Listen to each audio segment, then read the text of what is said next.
Light spills through the wavy glass of our kitchen windows, casting rippled shadows across the butcher block counter where I'm whisking pancake batter.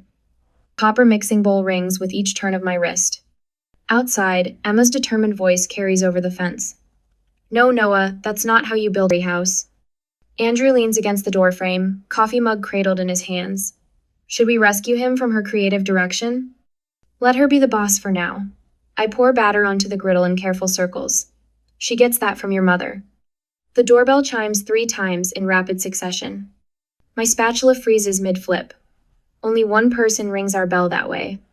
Through the kitchen window, I spot Gerald's restored Buick parallel parked against our curb. I'll get it. Andrew sets down his mug and heads for the door. I hear the distinctive squeak of our front porch steps, then Martha's voice rising above the birdsong. We have the most wonderful news. Their footsteps thunder toward the kitchen. I steady my grip on the spatula, counting backward from 10 the way my therapist suggested. Gerald appears first, filling the doorway in his pressed khakis and Oxford shirt. Martha squeezes past him, her coral lipstick bright against her teeth. The Hendersons are selling, Gerald's voice booms through our modest kitchen. You know, the blue house 2 doors down? My pancake burns while I process his words. The scent of scorched butter fills my nose as Martha beams at Andrew. Just think, she says, we could be neighbors.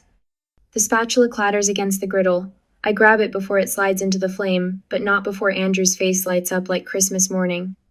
That would be amazing. He wraps his mother in a hug. We've talked about having you closer. We haven't. Not once. Martha pulls away, already moving through our kitchen with familiar authority. She opens the cabinet where I keep my plates. The exterior needs work, of course. That awful green trim has to go, but the bones are good.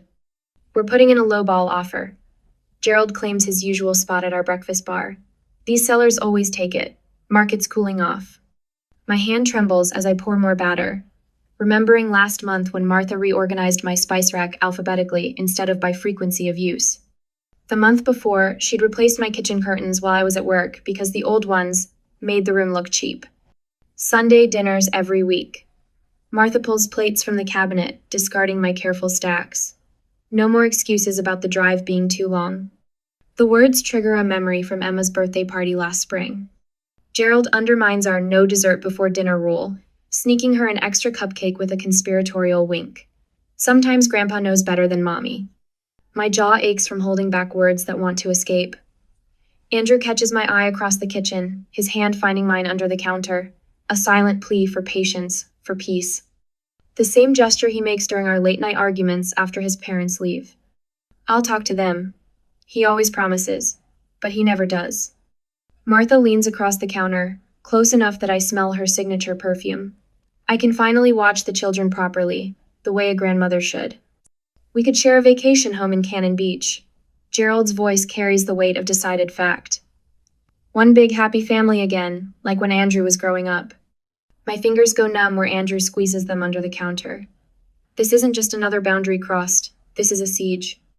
We'll be neighbors by Christmas, Martha announces as they finally head for the door, pancakes forgotten in the excitement of their plans. I already have paint samples picked out. I stand at the sink long after their car disappears, watching soap bubbles pop against the ceramic. The children's laughter drifts in from outside, oblivious to the walls closing in. Andrew wraps his arms around my waist, his chin resting on my shoulder. It might be nice, he whispers, having them closer. I pull away, stomach churning. That night, after Andrew falls asleep, I sit in the soft glow of my laptop screen. The separate savings account I've maintained since before our marriage glows back at me. $550,000. My safety net. My independence. My cursor hovers over the phone number for Sarah Chen, the real estate agent who helped us buy this house. I think about Martha's hands in my cabinets, Gerald's voice overruling our parenting, the constant criticism wrapped in smiles and good intentions. The question isn't whether I can afford to buy that house. The question is whether I can afford not to. I made an appointment with the real estate agent the following day, as I need a solution really quickly. The next day, the Starbucks on Division Street bustles with its usual morning crowd. I chose this location deliberately far enough from our neighborhood that I won't run into Martha or Gerald, close enough that I can make it back before my lunch break ends. Sarah Chen slides into the chair across from me, her sleek leather portfolio a stark contrast to the scattered papers I've spread across the table. An LLC. Her eyebrow rises as she reviews the documents. For a residential property? I push my coffee aside, leaning away from the window. Complete discretion is essential. Sarah's dark eyes scan the paperwork, her Mont Blanc pen tapping against the table. A former corporate lawyer turned real estate agent, she helped us buy our craftsman 3 years ago. Back then, I'd appreciated her attention to detail. Now, I'm counting on it. Your in-laws submitted their offer yesterday. She pulls out a folder, keeping her voice low. $480,000 with extensive conditions. They're banking on their connections with the Hendersons through the country club. My fingers trace the rim of my cup. What kind of conditions? Full inspection contingencies. They're demanding the sellers replace the roof, update the electrical, remodel the master bath. Sarah shakes her head. The sellers are frustrated. 3 pages of requirements, and that's before the lowball price. A warmth spreads through my chest, not quite pride, not quite satisfaction. Something closer to certainty. I'll offer full asking price. No conditions beyond standard inspection. Sarah's pen stops mid-tab. That's $550,000. I know. The number matches the balance in my private account down to the dollar. Years of careful saving, of maintaining separate finances even after marriage. My safety net, my independence fund, Andrew never questioned why I kept it. Maybe he assumed it was a quirk from my programmer's need for control. Maybe he understood more than he let on. You've thought this through. It's not a question. Sarah pulls out another form, this one crisp and official. Tranquility Holdings, LLC, fitting name. The property management company can handle everything? She nods, sliding me a business card. Bridgetown Property Services. They're discreet, professional, been in business 30 years. My hands don't shake as I sign the papers. They should. I'm emptying my entire safety fund, lying to my husband, manipulating his parents. But all I feel is a cool, clear sense of purpose. I have one non-negotiable requirement for the property manager. I meet Sarah's eyes. Long-term tenants only. No exceptions, no short-term rentals. I want a family in that house. The lunch break was over, we made a deal, and I returned to my work, anxious, but still there was no turning back to get the peace I wanted. That day, the late-night glow of my laptop screen casts shadows across my home office walls. 3,000 miles away, Michael's face fills my screen, his Boston apartment visible in the background. You spent how much to avoid your in-laws? His voice cracks on the number. To protect my family, I correct him, keeping my voice low, though Andrew's been asleep for hours. You don't understand what it's like, Michael. The constant criticism, the undermining, the surprise visits. Emma asked me last week why Grandma doesn't like my cooking. Jesus, Ev. He runs a hand through his hair, the same nervous gesture our father used to make. But buying a whole house, in secret? I didn't just buy a house. The words come easier now, in the dark. I bought peace of mind, space to breathe, room for my children to grow up without constant judgment. Secrets have a way of finding daylight, Ev. His tone softens. What happens when Andrew finds out? I touch the small silver pendant at my throat, Grandma Claire's last gift. Sometimes silence is the strongest boundary. The next morning, my in-laws' call heats up the situation. Mom, Andrew's voice carries up the stairs. Phone for you. I save the code I'm working on and head downstairs. Andrew holds out his cell phone, mouthing my mother with an apologetic shrug. Evelyn. Martha's voice wavers. Some corporation outbid us on the house. Can you believe it? After all our careful planning. In the background, Gerald's voice booms. Faceless companies, ruining good neighborhoods, probably turn it into one of those Airbnb party houses. I'm so sorry to hear that. The words come automatically, practiced. In the kitchen, Andrew loads the dishwasher, his movements sharp with frustration. He hates being caught between his parents' demands and our peace. We worked so hard on that offer. Martha's voice rises. Gerald even called in a favor with the inspector to help negotiate the price down. It's just not fair. I murmur sympathetic noises, watching Andrew's back. He thinks I'm worried about his parents moving closer. He has no idea I'm the faceless corporation they're railing against. The thought sends an unexpected thrill through Mia's secret power humming beneath my skin. Later that night, I stand in our bathroom, studying my reflection. The woman in the mirror looks the same as yesterday, last week, last month. But something has shifted beneath the surface, like code running silent but powerful in the background. Andrew appears behind me, wrapping his arms around my waist. I'm sorry about the house. I know you were worried about them being so close. I lean back against him, our eyes meeting in the mirror. My hand finds his, fingers intertwining. The gesture contains multitudes.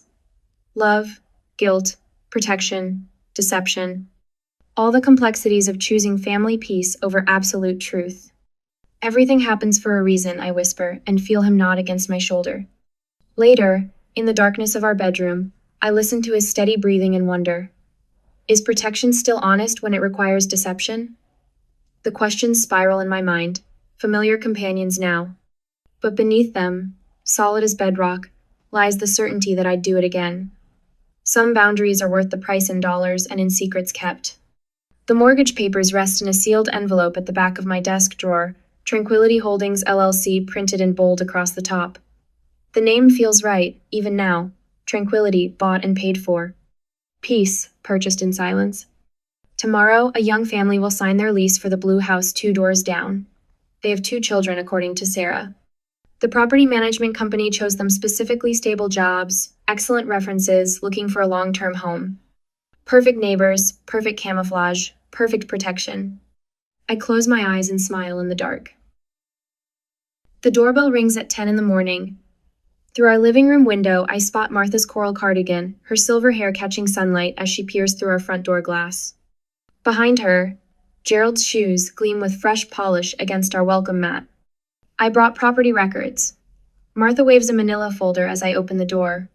The blue house sold to some corporate entity. Tranquility Holdings LLC. Her lipstick crinkles at the corners. Probably those California investors, buying up the whole neighborhood. Gerald squeezes past her into our entryway. Already sent an email to my contact at the city. He'll dig deeper into who's behind it. I fold my hands behind my back to hide their trembling. Would anyone like coffee? No time. Martha beelines for my kitchen, her heels clicking against hardwood. I noticed your cabinet organization system isn't working. If we lived closer, I could help you properly arrange things. She opens the spice drawer, testing at my alphabetical rows. No wonder Andrew says you never cook anything adventurous. My spine stiffens. Andrew has never criticized my cooking to me. Noah toddles in from the playroom, craft glue smeared across his shirt. Gamma! Oh, sweetie, what happened to your clothes? Martha's hands flutter toward him. Evelyn, you should be watching him more carefully with messy projects. Emma appears in the doorway, her small face pinched. Why is Grandma always mad at Mommy? The room goes quiet, except for Martha's sharp inhale. I cross to Emma and squeeze her shoulder. Grandma isn't mad, honey. Sometimes grown-ups just have different ways of doing things. Speaking of different ways, I continue, straightening to my full height, we've decided to make some changes to our Sunday routine. Martha's fingers clench around a jar of cinnamon. Changes? We're keeping Sundays just for our immediate family from now on. The words emerge steadier than I expect. The children need downtime before school weeks. But Sunday dinner is our tradition, Martha's voice rises. We've done it since Andrew was small. Mom. Andrew appears in the doorway, his presence unexpected but welcome. We need some space. Martha's face crumples. She sets down the cinnamon with exaggerated care. I see how it is. First the house, now this. Gerald clears his throat. If you'd helped us with our offer, Martha might not feel so hurt. Family should support family. Not everyone wants to live in a compound, Martha. The words slip out before I can catch them. Silence crashes through the kitchen. Martha's coral lips part, then press into a thin line. Gerald's neck flushes red above his collar. Andrew's eyes widen as he looks between us. Too stunned to speak, they just wave their hands, shake their hands, and leave the house in a hurry. I just glanced at my shocked husband, went to take my coat, and went to meet my friend. That afternoon, I meet Rebecca at Coffee Fellows, our usual spot 3 neighborhoods away from any possibility of running into Martha and Gerald. You did what? Rebecca chokes on her latte when I confess about the house. Her laugh rings across the cafe. That's brilliant, actually. Is it? I trace condensation patterns on my cold brew. Sometimes I feel like I'm being cruel. You're not being mean, you're being strategic. Rebecca leans forward, her silver bangles clicking against the table. Smart women fight quietly and effectively. Look how many boundaries you've already set since buying that house. She's right.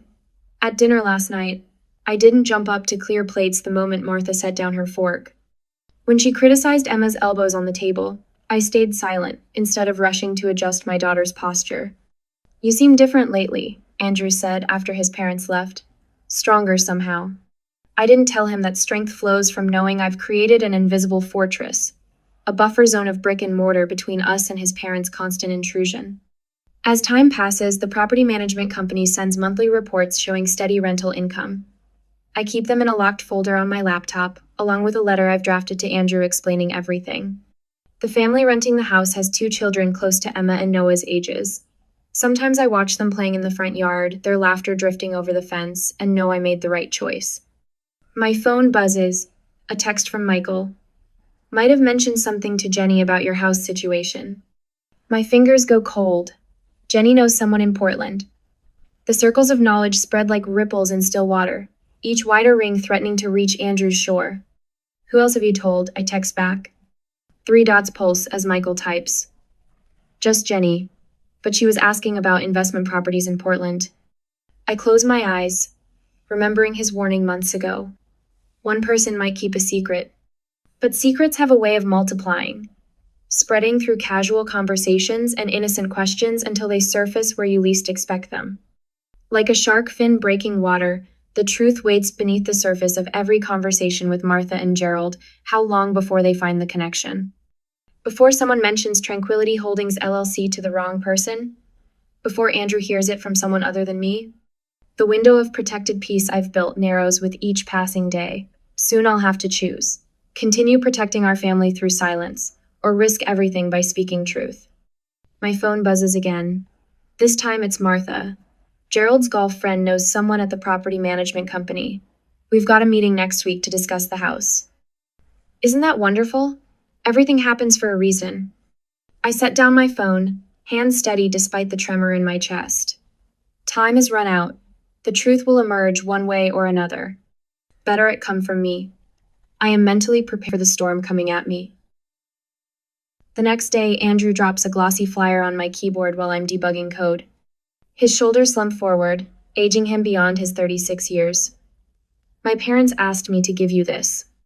The property management company's logo blazes across the top, their contact information circled in Martha's precise red pen. Below, in neat typing, offer $620,000 for 1,542 Maple Street, $70,000 above market value. A handwritten note curls along the bottom margin in Martha's flowing script. We're determined to be closer to our grandchildren. Money is no object when it comes to family. My fingers grow cold against the keyboard. 3 months of careful planning, of maintained distance, and now this. Andrew perches on the edge of my desk, his wedding ring clicking against the wood. They won't let this go. It's all they talk about. I minimize my code window, unable to focus on the algorithms that usually calm my racing thoughts. Have they said anything else? Mom keeps sending listings for other houses, but she always circles back to this one. He rubs his temples. Dad's talking about taking out a second mortgage on their place to increase the offer. The afternoon sun slants through my home office window, casting shadow bars across the flyer. 3 months ago, I thought my plan was foolproof. Now the walls are closing in again. That night, after the children are asleep, Andrew paces our bedroom. His reflection fragments in the mirror with each pass. I feel like I'm constantly choosing sides. I sit cross-legged on our bed, watching him wear a path in the carpet. We've had this conversation before, but tonight feels different, heavier. They're my parents, Evelyn, his voice cracks. But you're my wife, and every time they push, I'm caught in the middle. I know. The words taste inadequate on my tongue. He stops at the window, staring out at the darkened street. Sometimes I think if we just let them move closer, maybe the pressure would ease up. My heart pounds against my ribs. If he only knew how close they already are. The next morning, Martha's number lights up my phone screen.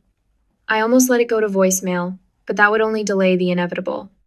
We've contacted the property company directly, she announces without preamble.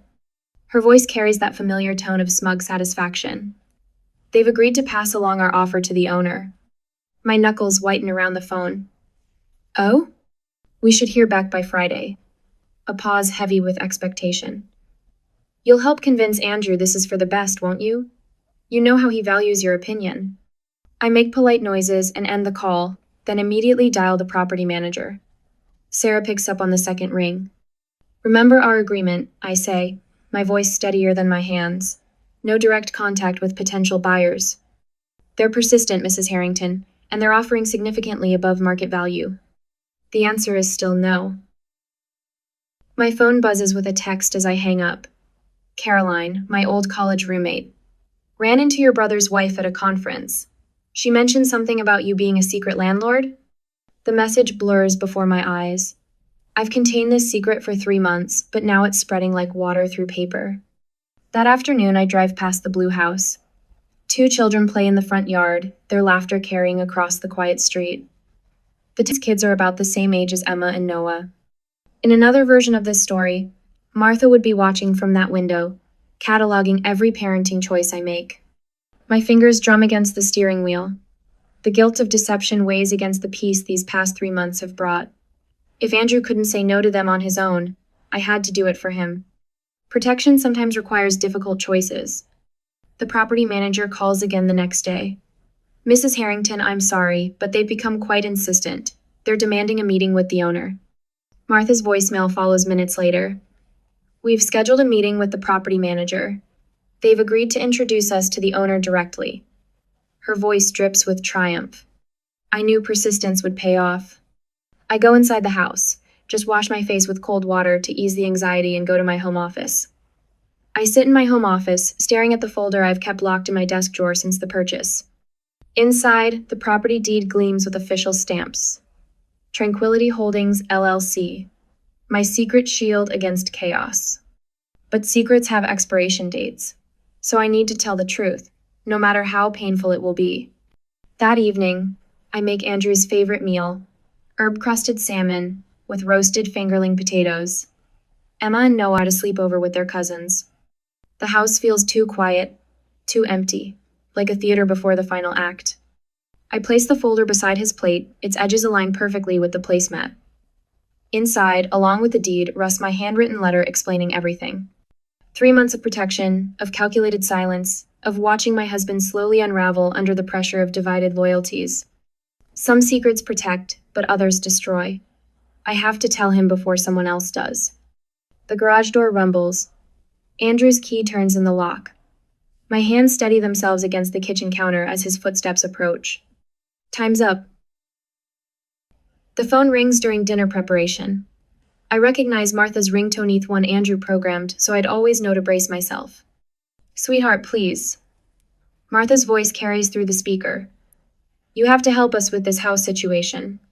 Andrew stands at the kitchen counter, phone pressed to his ear, shoulders hunched. I focus on dicing carrots, each cut precise and measured. The steady thunk of knife against cutting board almost drowns out Martha's voice. Almost. The property manager won't even consider our offer without meeting us first. A theatrical sniffle. If you reached out as a neighbor. Mom, I don't know if that's appropriate. Family should stay close. Gerald's voice booms in the background. Tell them you're the neighbor's son. That'll get their attention. Andrew's eyes find mine across the kitchen. I keep chopping, maintaining the rhythm. Thunk, thunk, thunk. I'll see what I can do, he says finally. My knife slips. A thin red line appears on my thumb, but I barely feel it. Hours later, after slipping a Band-Aid over the cut, I light the candles I bought special for tonight, the ones that smell like cedar and autumn leaves. The children are at the Pattersons for a sleepover arrangement that cost me 2 weekends of hosting their boys in return. The table setting looks too perfect. I adjust the fork next to Andrew's plate for the 3rd time, then slide the manila folder into place beside it. My handwriting on the front looks foreign, each letter carved with careful precision. For Andrew. He comes through the door at 6:45, exactly on time. The one thing I can always count on Andrew's punctuality. Wow. He pauses in the doorway, taking in the candlelight, the wine glasses, the careful table setting. What's the occasion? Sit down. My voice comes out steadier than I expect. Please. He does, still wearing that confused half smile. You made cocoa vin on a Thursday? I don't answer. Can't answer. Just watch as his eyes finally land on the folder. What's this? Open it. His fingers move slowly, like he's defusing a bomb. Property deed. LLC documentation. Rental agreement. Bank statements. Each page laid out in chronological order, the way I've arranged my confessions. The confusion on his face deepens, then shifts. I see the moment understanding hits. His hands go still on the papers. Tranquility Holdings, LLC. His voice sounds distant. You own the house my parents wanted? Yes. The word barely makes it past my lips. For 3 months now. The silence stretches between us like a rubber band, pulling tighter and tighter. I wait for it to snap. You didn't trust me enough to tell me? The hurt in his voice cuts deeper than my knife slip earlier. All this time, while they've been... He stops, swallows hard.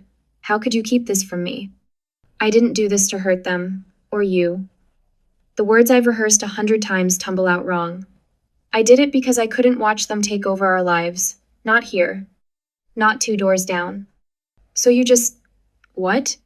Spent $500,000 without telling me? It was my separate account. Money I brought into the marriage. That's not the point, and you know it. His chair scrapes back. He stands, paces to the window. We're supposed to be partners. Partners? Something inside me breaks loose. Like you partnered with me all those times your mother reorganized my kitchen? Or when your father told Emma that mommy's rules didn't matter because grandpa knows better? He turns, and I see it land. All the moments I've cataloged. All the boundaries crossed. I never stood up to them. The words come slowly. I left that burden to you. I wrote you a letter. I pull it from beneath the folder. 3 pages, written the night I made the offer on the house. Everything I couldn't say out loud. He takes it, unfolds it carefully, reads in silence while I hold my breath. Sometimes I feel like I'm drowning, he reads aloud. Every Sunday dinner, every surprise visit, every criticism wrapped in sugar coating. But I can't tell you because you love them. Because they're your parents. Because every time I try to say something, you give me that look, the one that begs me not to make waves. The letter trembles in his hands. I had no idea. He looks up, really looks at me. You've been carrying this alone all this time. It wasn't about control. My voice cracks. It was about peace. He crosses back to the table, sits down heavily. I should have seen it. Should have stopped him years ago. I reach across the table. His fingers find mine, warm and solid. We can figure this out together now, I whisper. That's why I'm telling you. I can't carry it alone anymore. He picks up the rental agreement, studies it with new eyes. The family living there, they're happy? Very. 2 kids. Good jobs. 2-year lease. A laugh bubbles up, surprising us both. You really outmaneuvered my parents. I did. And the property management company has strict instructions about entertaining purchase offers. He shakes his head, but I see the smile tugging at his mouth. My brilliant, terrifying wife. We sit in comfortable silence, the candles burning lower. Finally, he asks the question I've been dreading. Should we tell them? I consider it carefully. Would knowing help them accept boundaries, or would it just give them new ammunition? Some truths cause unnecessary pain. He squeezes my hand. Maybe this one stays between us. The cocoa vin grows cold on our plates, forgotten. But something else warms between us, understanding, forgiveness, a new kind of trust built on hard truths. I'll handle them from now on, Andrew says finally. You shouldn't have had to carry that alone. I lean across the table and blow out the candles. In the sudden darkness, I can breathe again. That weekend, the restaurant buzzes with lunch hour chatter. Andrew sits across from his parents at their usual corner booth at Riverside Grill, his wedding ring tapping against his water glass. The familiar scent of Martha's perfume mingles with the aroma of grilled salmon and herb butter. We need to talk about respect and boundaries. His voice carries the quiet authority I've yearned to hear for years. Through the window behind them, autumn leaves spiral down to the pavement. Martha's fork pauses halfway to her mouth. What do you mean, sweetheart? Andrew unfolds a piece of paper from his pocket. My heart swells, recognizing the list we wrote together last night. I've made notes about specific behaviors that need to change. Gerald's eyebrows lift. Notes? About us? The unannounced visits stop now. Andrew's finger marks each point. So does rearranging our home without asking. No more undermining our parenting decisions. No more criticism wrapped as helpful suggestions. Martha's face flushes pink. We're just trying to. That's what family does. Family respects boundaries. Andrew holds her gaze.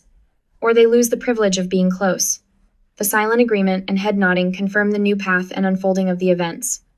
With weeks passing, the transformation unfolds slowly, like ice melting in spring. Sunday dinners shift to twice monthly, instead of weekly. Martha's voice on the phone asks, "Is this a good time?" instead of launching into demands. The children's shoulders relax when their grandparents visit, no longer bracing for corrections about their posture or their manners. I watch the change from my quiet corner, satisfaction blooming like the roses I planted last spring. The roses Martha said would never thrive in that spot, yet now burst with crimson blooms. 6 months later, we gather for Noah's birthday. Sunlight streams through our kitchen windows as I set the homemade chocolate cake on the table. Martha studies the slightly uneven frosting, her lips pursing with familiar criticism. The decoration is a bit. Mom, Andrew's voice cuts through the air like a knife through butter. That's not helpful. Silence spreads across the kitchen. Martha blinks, then pulls her shoulders back. You're right. A small smile touches her lips. It looks delicious, actually. Noah will love it. Andrew catches my eye across the room. Victory shimmers between us like sunlight on water. The blue house, 2 doors down, has become home to the Peterson family. Their children's laughter mingles with the neighborhood sounds as they play hopscotch on the sidewalk. Martha and Gerald visit on scheduled days now, their silver Buick no longer appearing unexpectedly in our driveway. They've found a condo across town, close enough for comfort, but far enough for peace. Some evenings, Andrew and I walk past the house that could have changed everything. His hand finds mine in the growing darkness. Best investment we ever made, he whispers, and I hear the smile in his voice. The rental income flows steadily into our children's college funds. When my brother Michael visits, he grins and asks about my real estate empire while the kids play in the yard. The bond between Andrew and me has strengthened like steel forged in fire, tested by secrets but ultimately unified in protection. Last week, my friend Rebecca called about her mother-in-law moving in. I don't know how to say no without starting World War III. I stared out at the blue house while we talked. Sometimes the quietest boundaries are the strongest. You don't have to shout to be heard. Andrew has found his own way to share our hard-won wisdom. His coworker Tom struggles with family expectations about holiday visits. Over lunch breaks, Andrew coaches him through setting limits. It's not about winning, he tells Tom. It's about protecting what matters most. Tonight, Andrew and I sit on our porch swing, watching the street settle into evening shadows. The blue house glows warmly in the distance. Children's bikes scatter across front lawns as parents call them home for dinner. Martha and Gerald's car rolls past, brake lights flashing as they wave goodbye after a pleasant 2-hour visit. The swing creaks gently beneath us. My head rests against Andrew's shoulder as the first stars appear above the rooftops. This wasn't revenge, I whisper into the gathering dusk. This was protection in its purest form. Andrew's arm tightens around me. Below us, Emma's fairy house still stands in its sacred spot beneath the maple tree, now respected even by Martha's tidying urges. Noah's art hangs proudly on the refrigerator without commentary about proper paper use or color choices. The boundaries we built stand strong but invisible, like the love that helped us place each brick. Sometimes silence speaks louder than words. Sometimes peace comes not from what we say, but from what we quietly choose to do.